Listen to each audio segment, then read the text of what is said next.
Tahukah Anda apa hal paling gila tentang kehidupan ini? Sebagian besar dari kita menghabiskan hidup bekerja demi uang, tetapi tidak pernah memahami aturan main yang sebenarnya. Hari ini, saya akan membuka tabir rahasia tentang arsitektur tak terlihat yang menentukan dompet Anda. 1. Ilusi moneter. Uang hanyalah sebuah janji. Saya tanya jujur, apa itu uang? Buku mengatakan uang adalah alat pertukaran dan penyimpanan nilai. Kedengarannya benar, tetapi kehilangan intinya. Inti dari uang adalah kepercayaan seluruh komunitas terhadap janji yang tak terlihat. Kertas atau angka di rekening tidak memiliki nilai intrinsik. Ia hidup berkat kepercayaan. Jika besok pagi seluruh masyarakat berhenti percaya, apa yang disebut uang bisa menjadi kertas bekas dalam 1 hari saja. Sejak lama, orang menyadari bahwa siapa yang mengontrol kepercayaan, dialah yang mengontrol kekuasaan. Jadi, mereka membuat sistem moneter terlihat seperti sihir agar orang biasa segan bertanya. Ketika Anda menerima gaji, Anda tidak menerima kekayaan, Anda menerima surat utang dari masyarakat. Anda membawa surat utang itu untuk ditukar dengan makanan, karena penjual juga percaya orang lain akan menerimanya lagi. A menjual bakso, B menggesek kartu, A memberikan bakso karena A percaya angka itu bisa ditukar dengan barang dari pemasok. Jadi, kaya atau miskinnya Anda tidak hanya terletak pada saldo, tetapi pada daya beli dan kepercayaan pasar. Pelajaran dimanapun adalah memahami uang sebagai janji, agar Anda tidak mudah terperangkap dalam ilusi kaya dan miskin. 2. Mesin pencetak uang, bank, dan penipuan pecahan. Saya akan ceritakan trik yang terdengar seperti sulap bernama penipuan pecahan. Anda menyetor 100 juta rupiah ke bank dan mengira mereka menyimpannya utuh di brankas, padahal mereka hanya menyimpan sebagian cadangan. Sisanya mereka pinjamkan kepada orang lain untuk menciptakan keuntungan dari suku bunga. Yang paling bikin pusing adalah saat meminjamkan uang, bank tidak mengambil uang Anda dan memberikannya langsung kepada peminjam secara fisik. Mereka menciptakan kredit baru dengan mengetik angka ke dalam sistem, dan uang dalam bentuk angka pun tercipta. Oleh karena itu, banyak uang yang Anda lihat di luar sana sebenarnya adalah sisi lain dari utang seseorang. Jika seluruh masyarakat melunasi utang dalam semalam, sebagian besar uang dalam bentuk angka akan menyusut. Saat itu, Anda akan melihat likuiditas menghilang secepat es teh bertemu terik siang. Ini bukan cerita film, melainkan logika sistem yang didasarkan pada kredit. Contoh sehari-hari adalah A menjual barang online, B memesan, B mencicil, dan arus kas masa depan B sudah ditarik di muka. Ketika banyak orang terjebak utang, daya beli berkurang, pendapatan menurun, dan perputaran uang melambat. Pelajaran dimanapun adalah jika ingin aman, Anda harus melihat bank sebagai pabrik kredit dan bukan brankas. 3. Pusaran pertumbuhan. Suku bunga membuat sistem kecanduan utang. Saya ingin Anda ingat satu kalimat. Suku bunga adalah mesin yang memaksa masyarakat untuk tumbuh. Jika pinjaman $1 juta memiliki suku bunga 5%, pada akhir periode harus membayar $1 juta ditambah $50.000. Jumlah $50.000 itu tidak jatuh dari langit. Ia harus berasal dari arus kas seseorang atau dari utang baru. Jadi, sistem cenderung membutuhkan lebih banyak pinjaman untuk membayar bunga, menciptakan siklus utang menumpuk utang. Inilah alasan mengapa ekonomi seringkali suka berekspansi, karena stagnasi berarti tekanan suku bunga mulai mencekik. Sejarah pernah memiliki periode bubble ketika orang menggunakan leverage untuk berlari lebih cepat dari kemampuan sebenarnya. Ketika kepercayaan tinggi, semua orang berpikir akan terus meningkat dan percaya yang terbaru membuat orang melupakan risiko lama. Ketika kepercayaan runtuh, likuiditas ditarik, dan pengguna leverage adalah orang pertama yang jatuh. Anda lihat, seringkali bukan Anda yang malas, tetapi Anda berenang di kolam renang yang memiliki mesin pembuat ombak bernama suku bunga. Pelajaran dimanapun adalah Anda harus mengelola utang sesuai siklus dan jangan berpura-pura pertumbuhan selalu ada. Jebakan psikologis, perjalanan waktu untuk berbelanja. Saya katakan sejujurnya, manusia lebih memilih terlihat kaya daripada kaya tapi terlihat biasa saja. Jadi, sistem menjual kepada Anda sebuah mesin bernama perjalanan waktu dalam bentuk utang konsumen. Anda mengambil kesenangan masa depan ditarik ke masa kini dan membayarnya dengan tenaga kerja 10 tahun kemudian. A melihat teman-temannya membeli barang baru, A merasa takut ketinggalan dan berkata pada diri sendiri, beli dulu, bayar nanti. Itu adalah psikologi kawanan. Jika seluruh kawanan berlari, kita juga ikut berlari, meskipun tidak tahu lari kemana. Iklan pintar karena tidak menjual produk, ia menjual identitas dan status. Anda tidak terlahir sudah membutuhkan barang itu. Anda diprogram untuk merasa rugi jika tidak memilikinya. Setelah menanggung utang, Anda kehilangan kebebasan memilih pekerjaan karena Anda harus melindungi sumber pendapatan untuk membayar utang. Anda tidak berani mencoba hal baru karena takut kehilangan uang, dan ketakutan ini membuat Anda memilih keamanan jangka pendek. Banyak produk memungkinkan Anda membayar minimum. Kedengarannya ringan, tetapi sebenarnya memperpanjang suku bunga seperti karet gelang. Jika terjadi kegagalan rencana, Anda sering menyalahkan diri sendiri.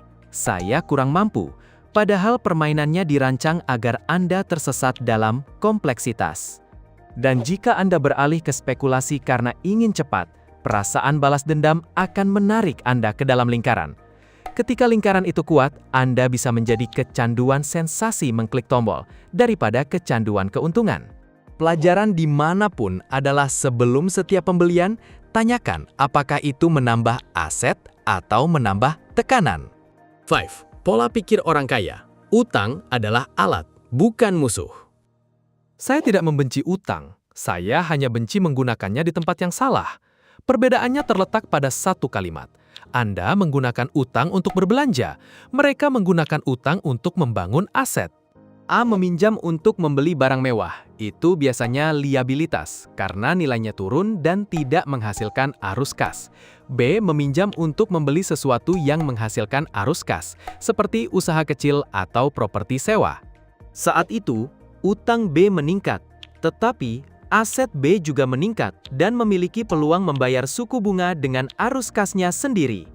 Banyak tempat juga memiliki insentif kebijakan atau insentif pajak untuk mendorong aktivitas penciptaan nilai.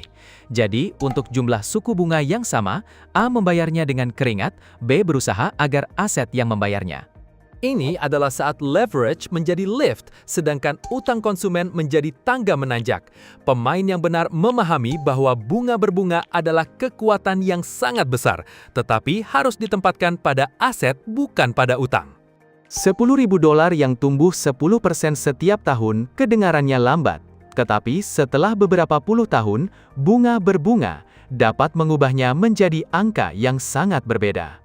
Sebaliknya, utang $10.000 dengan bunga tinggi juga menggunakan bunga berbunga untuk memangsa arus kas Anda. Pelajaran dimanapun adalah kategorikan utang berdasarkan tujuan. Karena utang tidak buruk, hanya utang salah tujuan yang berbahaya. 6. Kesenjangan generasi. Titik awal menentukan kecepatan bunga berbunga. Saya harus jujur, titik awal membuat permainan bunga berbunga ini tidak adil. Jika B sudah memiliki aset dari keluarga, B mengaktifkan mode bunga berbunga lebih awal. Jika A mulai dengan utang, A berlari melawan angin karena suku bunga menguras tenaga sejak garis start. Ketika A berusia 30 tahun masih melunasi utang, A kehilangan hal paling berharga dari bunga berbunga, yaitu waktu. Ketika A berusia 50 tahun baru memiliki modal lebih, waktu untuk bunga berbunga lebih pendek sehingga hasilnya sulit meledak. Kedengarannya pahit, tetapi inilah mengapa keuangan pribadi harus fokus untuk merebut kembali waktu. Pelajaran dimanapun adalah Anda tidak bisa memilih titik awal, tetapi Anda bisa memilih sistem untuk mengimbanginya. Solusi: menulis ulang aturan main untuk diri Anda sendiri melalui proyek. Kabar buruknya, matematika sistem tidak berpihak pada Anda, tetapi kabar baiknya adalah Anda dapat mengubah strategi. Saya tidak menyuruh Anda menjadi miliarder, saya menyuruh Anda keluar dari peran korban aturan main. Langkah pertama adalah membangun dana darurat untuk meningkatkan likuiditas dan mengurangi ketakutan dalam pengambilan keputusan. Anda menetapkan target 3-6 bulan pengeluaran untuk dana darurat guna mengubah insiden menjadi urusan yang harus diselesaikan dan bukan menjadi bencana. Langkah 2 adalah mengunci utang bunga tinggi terlebih dahulu. Karena itu adalah bunga berbunga terbalik yang melubangi arus kas. Anda dapat menggunakan metode pelunasan utang berdasarkan arus kas yang jelas, memprioritaskan yang paling mahal atau yang paling membuat Anda sulit tidur. Langkah 3 adalah mengotomatisasi tabungan untuk menjadikan disiplin sebagai standar dan tidak bergantung pada emosi. Langkah 4 adalah berinvestasi secara teratur pada aset jangka panjang yang beragam dan menghindari permainan menang cepat yang memicu takut ketinggalan. Langkah 5 adalah meningkatkan pendapatan dengan keterampilan, karena modal awal terkuat adalah kemampuan menciptakan arus kas. Dan yang terpenting, Anda belajar keuangan ala proyek, bukan belajar sekadar tontonan lalu terjebak di neraka petunjuk. Sebuah proyek 7 hari lebih baik daripada 100 video tentang keuangan tanpa menyentuh tabel pengeluaran. Anda juga dapat menggunakan AI sebagai kalkulator saku untuk menghitung skenario, tetapi AI tidak menggantikan dasar. Jika Anda tidak memahami dasar, Anda menggunakan alat canggih pun akan menghasilkan keputusan buruk karena ilusi bahwa diri Anda hebat. Dan ingatlah, jangan bandingkan bab 1 Anda dengan bab 20 orang lain, karena itu adalah jebakan ilusi. Saya menyukai satu kalimat. Hadiah dari ketahanan adalah pengalaman. Dan dalam hal uang itu ditukar menjadi kebebasan. Pelajaran dimanapun adalah Anda tidak perlu merusak sistem. Anda hanya perlu merancang sistem pribadi agar sistem tidak merusak Anda. Kesimpulan singkat yang mudah Anda pahami. Hari ini Anda telah melihat bahwa uang adalah kepercayaan dan sistem berjalan dengan utang dan suku bunga. Anda juga melihat jebakan psikologis seperti takut ketinggalan dan psikologi kawanan dapat menarik Anda ke dalam utang konsumen. Anda sudah memiliki 2 pertanyaan penyelamat hidup, yaitu apakah ini aset atau liabilitas dan apakah ini menciptakan arus kas atau menciptakan tekanan. Mulai sekarang Anda memilih, entah mengejar pameran atau membangun kebebasan melalui proyek kecil. Jika Anda ingin setiap minggu meningkatkan IQ keuangan yang tetap mudah dipahami seperti obrolan santai, silakan klik subscribe untuk mengikuti saya. Saya akan kembali dengan lebih banyak kepingan tentang aturan main agar Anda menguasai masa depan Anda. Terima kasih sudah menonton dan sampai jumpa di video berikutnya dengan topik yang lebih menggugah tentang arus kas.